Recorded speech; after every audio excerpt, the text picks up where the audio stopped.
Assalamualaikum warahmatullahi wabarakatuh. Nama saya Mazratul Firdaus, NIM 1810210026, kelas PBAA semester 6. Di sini saya akan menjawab soal UAS mata kuliah Sistem Evaluasi.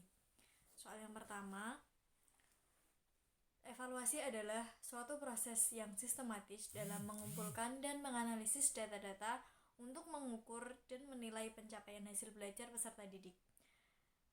Pengukuran adalah penentuan besaran kapasitas terhadap suatu standar yang telah ditentukan sebelumnya.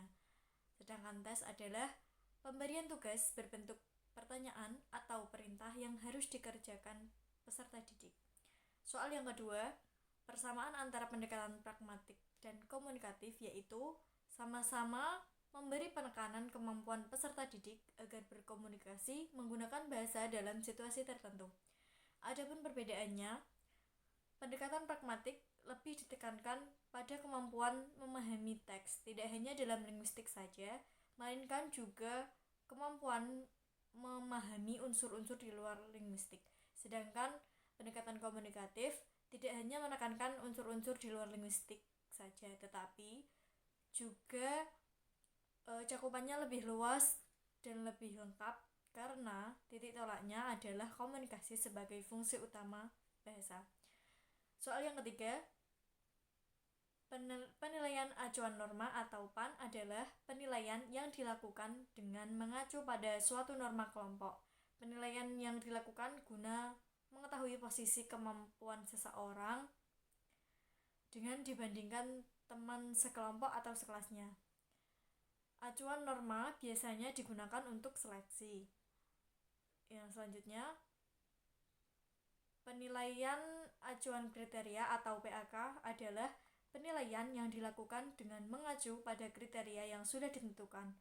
Penilaian yang dilakukan guna mengetahui kemampuan seseorang dibandingkan atau dilihat dari segi kriteria yang sudah dibuat sebelumnya.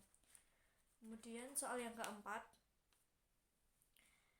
tes standar. Tes standar yaitu tes yang terdapat proses standarisasi, yaitu proses validasi dan reliability, sehingga tes tersebut benar-benar valid dan reliable untuk suatu tujuan di suatu kelompok tertentu. Sedangkan tes penempatan adalah tes yang dilakukan dalam rangka menentukan jurusan yang akan dimasuki peserta didik atau kelompok mana yang paling baik ditempati peserta didik dalam belajar. Sedangkan tes sumatif adalah tes yang dilakukan dengan maksud untuk mengetahui penguasaan atau pencapaian peserta didik dalam bidang tertentu. Biasanya dilakukan pada tengah atau akhir semester. Soal yang kelima, terdapat beberapa unsur atau aspek yang merupakan bagian dari kemampuan berbicara yang menjadi patokan dalam penilaian. Aspek-aspek tersebut yaitu 1. Kefasihan atau fluensi, yang kedua ketepatan atau akurasi, yang ketiga strategi komunikasi atau oral communicative strategy. Nah, pada poin ketepatan atau akurasi itu dibagi lagi menjadi 3, yaitu tata bahasa, 2 kosakata, dan 3 pelafalan. Soal yang selanjutnya, soal nomor 6.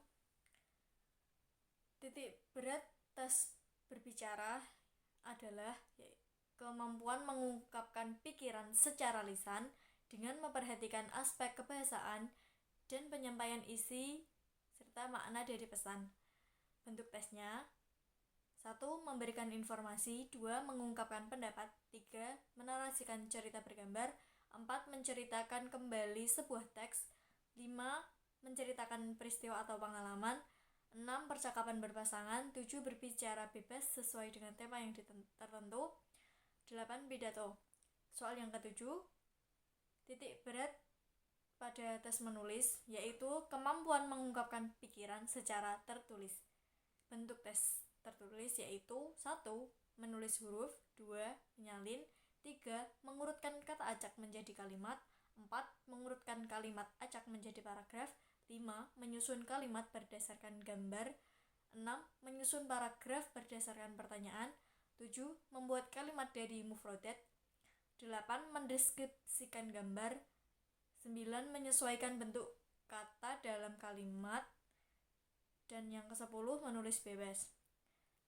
Soal yang ke-8, contoh butir tes. Yang pertama, tes kosakata. Ini soalnya. Saya bacakan. Titik-titik huwa yu'allimu talamidu fil madrasah. Pilihannya A. Mudarrisun, B. Muhandisun, C. Tabibun, D. Falahun. Jawaban yang benar adalah mudarrisun.